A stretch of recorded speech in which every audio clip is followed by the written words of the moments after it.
नमस्ते बच्चों, आप सबका स्वागत है मेरे चैनल में। और मैं हूँ आपकी अध्यापिका टीचर डॉक्टर ज्योति शर्मा। और आइए हम सब मिलकर एक क्विक रिवीजन कर लेते हैं इम्पोर्टेंट क्वेश्चंस के माध्यम से। ये वो क्वेश्चंस है बच्चों जो अधिकतर आपसे अभी तक एग्जाम्स में पूछे जाते हैं, आपके जो 8th बोर्ड एग्जाम्स हैं, और आगे भी ये क्वेश्चंस पूछे जाते रहेंगे। तो अगर आपने अभी तक रिवीजन नहीं किया है तो चिंता की कोई बात नहीं है, टेंशन लेने की बिल्कुल बात नहीं है। इन वीडियोस के माध्यम से आप क्विक रिवीजन कीजिए, आंसर देखिए और फटाफट उन्हें दिमाग में उतार लीजिए। ठीक है बच्चों, तो आइए हम शुरू करते हैं।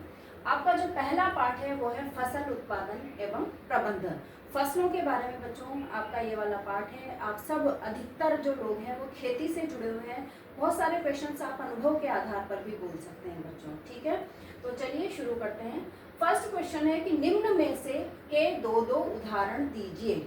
खरीफ और रबी के दो दो उदाहरण पूछे हैं बच्चों। ठीक है, तो अब खरीफ और रबी से पहले हम चलते हैं फसल पर कि फसल किसे कहते हैं। तो बच्चों एक निश्चित क्षेत्र में, एक बड़े से निश्चित क्षेत्र में यदि एक ही तरह के पौधे बोए जाते हैं तो उन्हें हम फसल कहते हैं। ठीक है, अब फसल जो है वो बोने के आधार पर दो तरीके की होती है, खरीफ फसल और रबी फसल। बच्चों वैसे बहुत सिंपल सा क्वेश्चन है कि फसल किसे कहते हैं, पर कभी कभी ये क्वेश्चन दे दिया जाता है, इसलिए मैंने आपको बताया कि फसल किसे कहते हैं। तो फसल जो हो गई वो दो प्रकार की हो गई, खरीफ फसल और रबी फसल। खरीफ फसल जो है वो बरसात में बोई जाती है, यानी कि जून से सितंबर तक में। और इसके जो उदाहरण हैं वो है धान, मक्का, सोयाबीन, मूंगफली और कपास। इसी तरह से रबी फसल जो है वो सर्दी में बोई जाती है, यानी कि अक्टूबर से मार्च तक। आपको ये महीने न भी याद रखें तो भी आप लिख सकते हैं कि सर्दी में बोई जाती है। तो सर्दी में बोई जाती है रबी फसल, और इसके जो उदाहरण है वो गेहूं, चना, मटर, सरसों और अलसी है पौधों। अगर बच्चों ये आपको याद नहीं रहता कि कब बोए जाते हैं तो सिंपल से हमारे 3 महीने होते हैं, सर्दी, गर्मी और बरसात। गर्मी में बहुत ज़्यादा ताप के कारण ज़्यादा कुछ उगता नहीं है, तो मुख्यतः जो फसलें उगाई जाती है वो बरसात में और सर्दी में ही उगाई जाती है बच्चों। तो बरसात, खरीफ जो देखिए वो 3 वर्ड्स का अक्षर है, और सर्दी, गर्मी, बरसात देखिए तो बरसात जो है वो सबसे ज़्यादा अक्षर का वर्ड है। तो ये एक ट्रिक है कि बरसात जो कि सबसे ज़्यादा अक्षर का शब्द है, उसी को ही ये खरीफ जो है, ये भी रबी और खरीफ में सबसे ज़्यादा वर्ड का हो गया, 3 वर्ड्स का हो गया। तो इसलिए जो खरीफ की फसल है वो बरसात में बोई जाती है। इस तरह से हम कोरिलेट करके इसको याद रख सकते हैं, इसलिए कंफ्यूज होने की जरूरत नहीं है। बची सर्दी, तो सर्दी में रबी फसल बोई जाती है अक्टूबर से मार्च तक। तो रबी की फसल अभी आपको पता ही है कि आ गई है। गेहूं, चना, मटर, सरसों। मटर खत्म होने वाली है, सरसों, चना और गेहूं, अलसी जो है वो अब हमारे यहाँ आ रहे हैं। ठीक है बच्चों, नेक्स्ट क्वेश्चन पर चलते हैं, जो कि आपसे असंख्य बार पूछा गया है और पूछा ही जाता रहेगा ये वाला प्रश्न कि खाद एवं उर्वरक में अंतर बताइए। तो बच्चों जब भी आपसे अंतर पूछा जाता है, बीच में आप एक लाइन खींचिए, एक तरफ खाद लिखिए, दूसरी तरफ उर्वरक लिखिए। जो भी आपसे पूछा जाता है वो आपको दोनों तरफ लिखने हैं, और एक एक एक पॉइंट करके इनके आंसर जो है, जो भी अंतर है वो पॉइंट वाइज लिखते जाइए। फर्स्ट है कि प्राकृतिक पदार्थ से, जो कि गोबर व पौधों के अवशेष से निर्मित होती है ये खाद। और उर्वरक जो है वो मानव निर्मित लवण है बच्चों, मानव ने इसे बनाया है। सेकंड है खेतों में निर्माण हो सकता है इसका खाद का। आप लोग करते हैं, जो गांव में रहते हैं, खेत जिनसे संबंधित हैं वो लोग खेतों में ही खाद का निर्माण कर लेते हैं, जबकि जो उर्वरक है उसका निर्माण फैक्ट्रियों में किया जाता है बच्चों। थर्ड जो अंतर है कि मिट्टी को ह्यूमस प्राप्त होता है। ह्यूमस जानते हैं ना बच्चों, ये वाला भी प्रश्न पूछ लिया जाता है कि ह्यूमस क्या होता है। तो ह्यूमस पृथ्वी के ऊपर की, मिट्टी के ऊपर की वो पतली कार्बनिक परत होती है जिसमें पौधे उगते हैं, और जो जीवाणु और जो सूक्ष्म जीवाणु हैं जो पृथ्वी पर रहते हैं वो सबसे ज्यादा ह्यूमस में ही पाए जाते हैं बच्चों। कार्बनिक पदार्थ की बनी लेयर मिट्टी के ऊपर। ठीक है, तो गोबर से या खाद से जो है वो मिट्टी को ह्यूमस प्राप्त होता है, जबकि उर्वरक से ह्यूमस प्राप्त नहीं होता है बच्चों। और लास्ट जो है कि पादप पोषक तुलनात्मक रूप से कम पाए जाते हैं। अब पादप पोषक क्या होते हैं बच्चों, तो पादपों को उगने के लिए और अपने फल वगैरह सब कुछ बनाने के लिए, अपने उत्पादन के लिए जो भी चीज़ें चाहिए होती है, सूक्ष्म मात्रिक तत्व चाहिए होते हैं, calcium, magnesium, nitrogen, potassium, phosphorus, जो भी चीज़ें चाहिए होती है वो सब पोषक तत्व कहलाते हैं। तो खाद में जो होते हैं वो तुलनात्मक रूप से कम होते हैं, जबकि उर्वरक में पादप पोषक जो है वो प्रचुरता में पाए जाते हैं। क्यों पाए जाते हैं बच्चों? क्योंकि एक विशेष प्रकार की खाद एक विशेष प्रकार के पोषक तत्व के लिए होती है। जैसे नाइट्रोजन के लिए तो यूरिया होती है, उसमें नाइट्रोजन अधिक मात्रा में होता है। पोटेशियम के लिए पोटाश तरह की उर्वरक होती है, उसमें पोटेशियम ज़्यादा हो जाता है। तो इस तरह से एक विशेष प्रकार के उर्वरक में एक विशेष प्रकार का जो तत्व है, पोषक तत्व, वो अत्यधिक मात्रा में उपस्थित रहता है, इसलिए जो पादप पोषक हैं वो उर्वरक में अधिक मात्रा में पाए जाते हैं। ठीक है बच्चों, अगले क्वेश्चन पर आते हैं। खरपतवार क्या है और हम इसका नियंत्रण कैसे कर सकते हैं? तो बच्चों, फसल के साथ में हमने जो पौधे उगाए हैं, जैसे गेहूं की फसल है उसके साथ घास उगाती है, तो उसे ही अवांछित पौधे जो कि हमारी फसल के साथ उगाते हैं उन्हें हम खरपतवार कहते हैं। और भाई इन्हें हटाना क्यों आवश्यक है? तो हम जो भी पानी दे रहे हैं, खाद दे रहे हैं, तो हम तो अपने पौधों को दे रहे हैं, वो अवांछित रूप से उगकर उनके साथ में और वो खाद और पानी को बटा रहे हैं। इस वजह से हमें उन्हें उखाड़ना जो होता है, उन्हें हटाना जो होता है वो आवश्यक होता है। तो उनको हटाने के लिए हम उन्हें उखाड़ भी सकते हैं हाथ से, और या फिर हम उसमें खरपतवार नाशी जो होता है वो है 2,4-D इसका जो छिड़काव है वो हम कर देंगे, तो हमारे फसल के साथ जो उगाए अवांछित पौधे हैं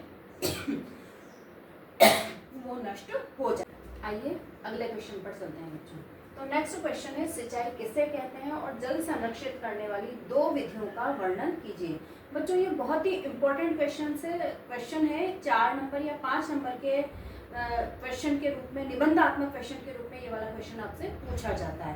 तो देखते हैं, सिंचाई किसे कहते हैं। बहुत ईजी है, आपको आता है कि फसलों में पानी देना, समय समय पर पानी देना सिंचाई कहलाता है। अब जल संरक्षित करने वाली 2 विधियां, संरक्षित करने का क्या मतलब हुआ, यानी जिनमें जल कम खर्च होता हो, ऐसी 2 विधियां हमें बतानी है। तो ऐसी 2 विधियां आधुनिक विधियां हैं। एक तो है छिड़काव तंत्र, इसमें स्प्रिंकलर सिस्टम भी कहते हैं, और दूसरा है बूंद बूंद सिंचाई विधि, यानी कि ड्रिप सिस्टम भी इसको कहा जाता है। तो छिड़काव तंत्र में क्या है बच्चों की, जिस तरह से ये ट्यूबवेल है, दोनों ही चित्रों में ये ट्यूबवेल है।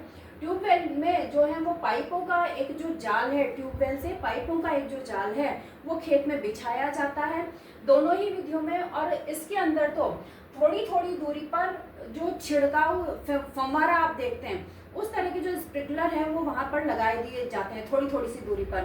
तो जब यहाँ पर हम मोटर चलाएंगे तो आधी जगह एक जो वो रहेगा फव्वारा वाला, और आधी जगह दूसरा वाला जो रहेगा। इस तरह से पूरी की पूरी जो स्थान है हमारे खेत का, उसमें बिना पानी वेस्ट हुए छिड़काव तंत्र की सहायता से जो सिंचाई है वो कर दी जाती है बच्चों।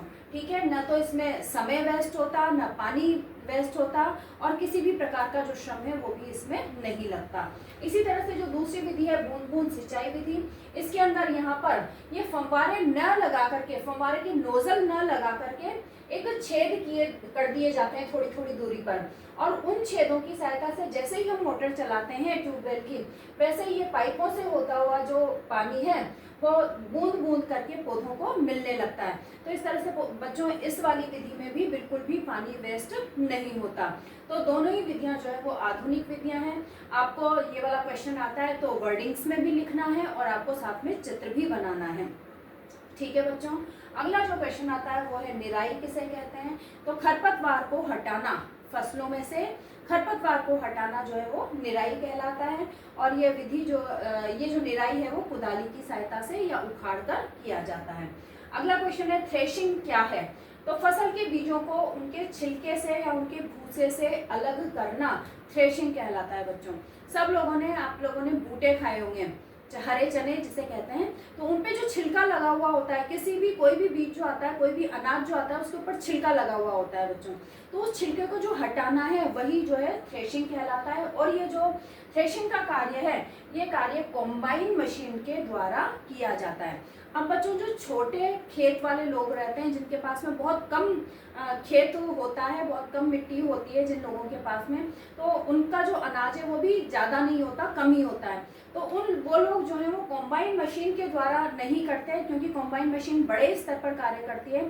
तो ऐसे जो लोग होते हैं वो फटक कर ही बीजों को अलग कर लेते हैं। ये पुरानी विधि है और इसे विनोइंग कहा जाता है। विनोइंग बच्चों, तो कई बार थ्रेशिंग न पूछकर विनोइंग भी पूछ लिया जाता है, यानी कि अनाज को फटक कर अलग करना उसके छिलकों से। ठीक है बच्चों, नेक्स्ट क्वेश्चन है बीजों का बड़े पैमाने पर भंडारण कहाँ किया जाता है? तो बीजों का भंडारण साइलों में किया जाता है या भंडार गृह में किया जाता है।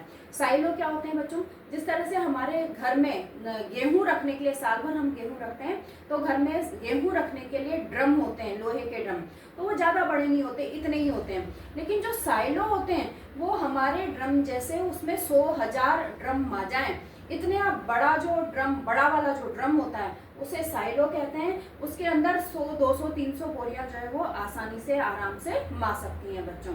तो एक तो उसमें रख देते हैं बीजों को, और दूसरा होता है भंडार गृह। तो बच्चों हमारे घर में ऐसा कोई कमरा हम भंडार गृह के रूप में चुनते हैं जिसमें जो है नमी न हो, चूहे न हो, और वहाँ का जो फर्श है वो खुरदरा न हो, और सीधे जो डायरेक्ट है वो धूप ना आती हो, और किसी प्रकार का कोई कीड़े मकोड़े जो है वो वहाँ पर न हो। तो इस तरह का जो भंडार गृह, जो कमरा हमने चुना है, उसकी सारी खिड़कियाँ, जो सब कुछ है वो हम बंद कर देते हैं कि किसी भी तरह की कोई बाहरी पर्यावरण से अंदर उसको फर्क ना पड़े। और इस तरह के कमरे को हम भंडार गृह के रूप में यूज़ करते हैं। बोरियों में गेहूं को भरकर या बीजों को भरकर उसके अंदर रख दिया जाता है, लंबे समय तक हम रख सकते हैं, और जब भी हम हमारे अनाज को बेचना चाहें हम बेच सकते हैं। ठीक है बच्चों, तो इस तरह से साइलो या भंडार गृह में बड़े पैमाने पर भंडारण किया जा सकता है।